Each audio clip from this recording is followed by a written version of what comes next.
clarifiers that I'm going to make. Sénatrice Gerba. Merci, Madame la Présidente. Ma question s'adresse aux représentants du gouvernement ici au Sénat. Sénateur Gold, dans mon ancienne vie d'entrepreneur, j'ai pu constater les délais de traitement de demandes de visa et le volume considérable des refus de ces visas-là nous privait, que les volumes considérables de ces refus de visa nous privaient de nombreux participants africains à nos événements économiques et culturels. Cette situation qui persiste depuis des décennies ne fait que s'empirer et se détériorer aujourd'hui. En effet, des chiffres publiés récemment indiquent qu'un Sénégalais ou un Gabonais qui souhaite venir au Canada doit attendre 320 jours pour une réponse sans appel, alors qu'un demandeur de visa canadien en Indonésie n'a que 11 jours d'attente pour obtenir une réponse. Sénateur Gold, qu'est-ce qui explique une telle disparité dans les délais de réponse et que fait le gouvernement pour changer cette politique discriminatoire qui porte préjudice à nos événements internationaux, particulièrement à Montréal? Sénateur Gold.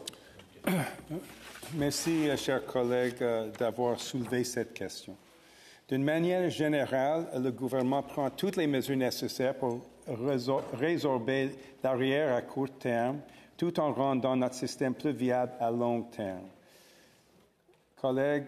Chers collègues, Immigration, Réfugiés et Citoyenneté Canada a reconnu, et je cite, la présence de racisme au Canada et au sein de sa propre organisation. Fin de citation.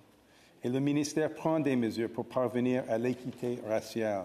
On m'a assuré que chaque cas est évalué en fonction de ses mérites, de manière équitable et conformément aux lois canadiennes.